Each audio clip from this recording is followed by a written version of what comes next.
हमारे शानदार स्वागत और आतिथ्य सत्कार के लिए मैं राष्ट्रपति श्री का हार्दिक आभार व्यक्त करता हूं।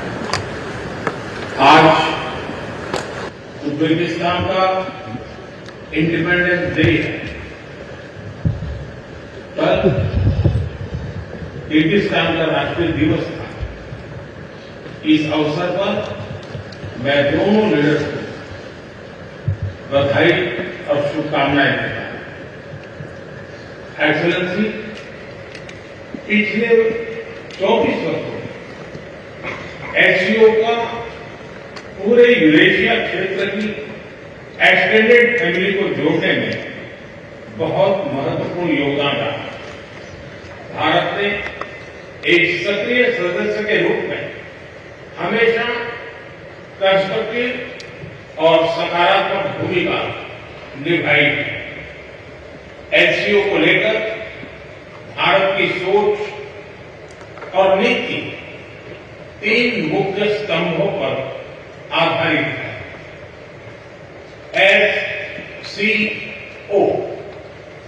एस सिक्योरिटी, सी कनेक्टिविटी, ओ अपॉर्चुनिटी।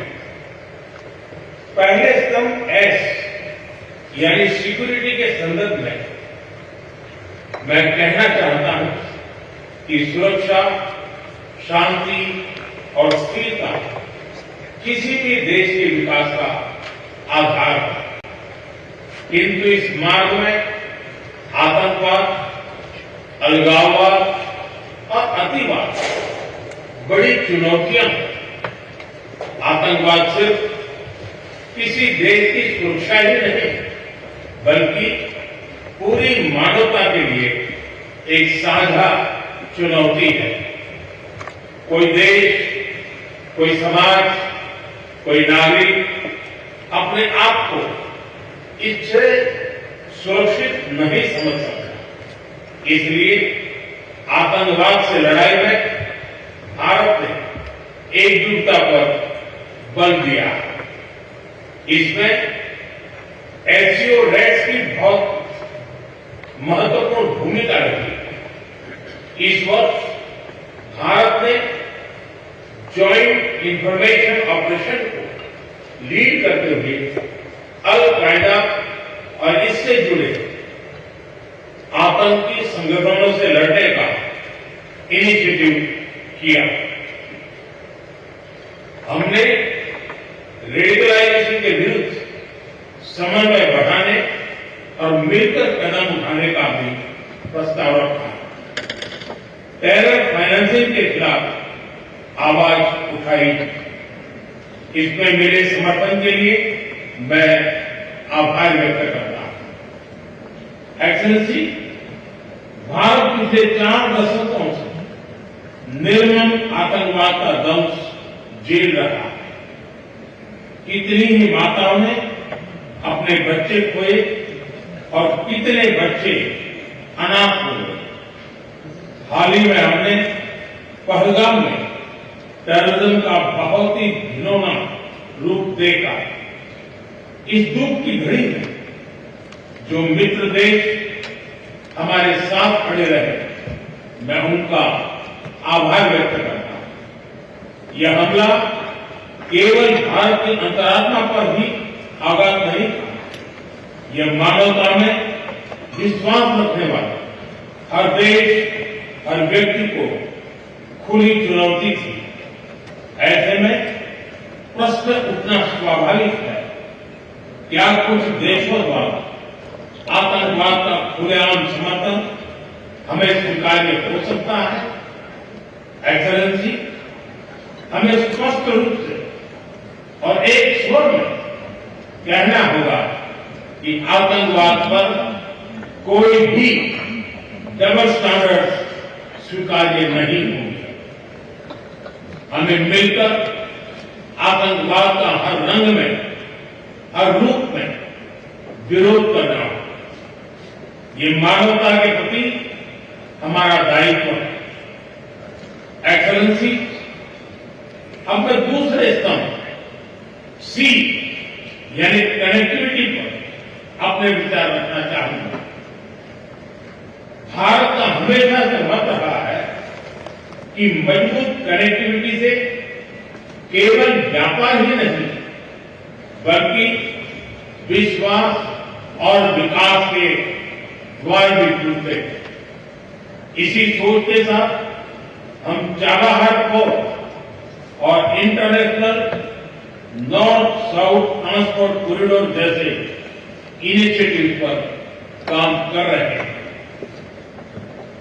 इनसे हम अफगानिस्तान और मध्य एशिया के साथ संपर्क बढ़ा सकते हैं।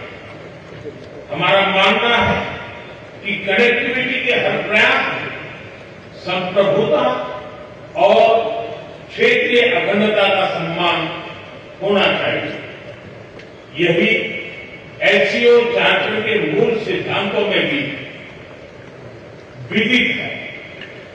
Connectivity that bypasses sovereignty, losing trust and meaning. Excellency, तीसरा स्तंभ है ओ, यानी opportunity. Opportunity for cooperation and reform.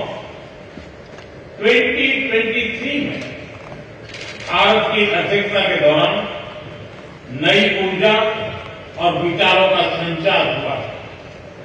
Startups और innovation, traditional medicine, youth empowerment, digital inclusion और शेयर्ड बुद्धिस्ट हेरिटेज जैसे नए विषयों को अपने सहयोग में जोड़ा। हमारा प्रयास था कि एससीओ को सरकारों के परे भी ले जाए। सामान्य मानवी, यंग साइंटिस्ट, स्कॉलर्स और स्टार्टअप को भी आपस में जोड़े।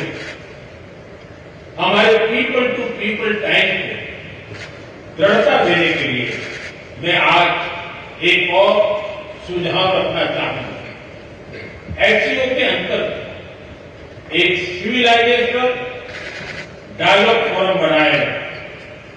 इससे हम अपनी प्राचीन सभ्यताओं, कला, साहित्य और परंपराओं को वैश्विक मंच पर साझा कर सकते हैं। एक्सेलेंसी, आज भारत रिफॉर्म, परफॉर्म, ट्रांसफॉर्म के मूल मंत्र पर आगे बढ़ रहा है। कोविड हो या वैश्विक आर्थिक अस्थिरता, हमने हर चुनौती को अवसर में बदलने का प्रयास किया है। हम लगातार वाइड रेंजिंग रिफॉर्म पर काम कर रहे हैं। इसे देश में विकास के साथ साथ अंतर्राष्ट्रीय सहयोग के लिए भी नए अवसर खुल रहे हैं।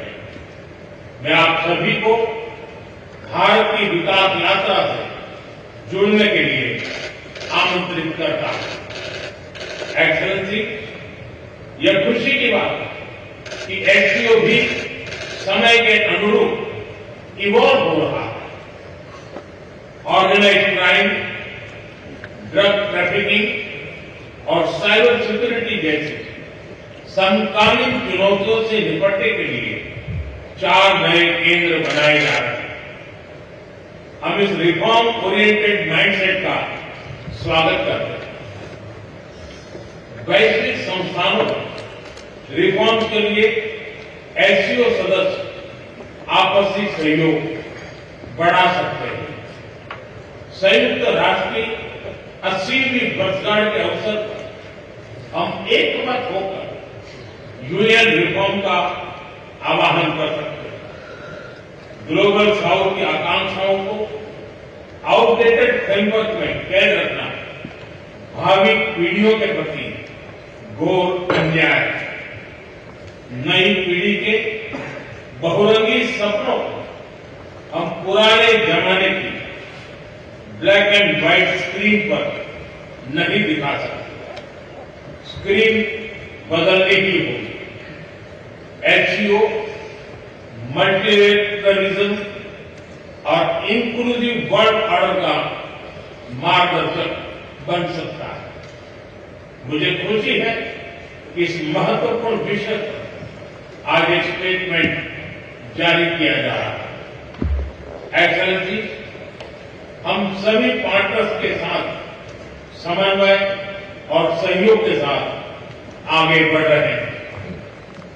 मैं एससीओ के अगले अध्यक्ष किर्गिस्तान के राष्ट्रपति और मेरे मित्र प्रेसिडेंट जपारोव को शुभकामनाएं देता हूं।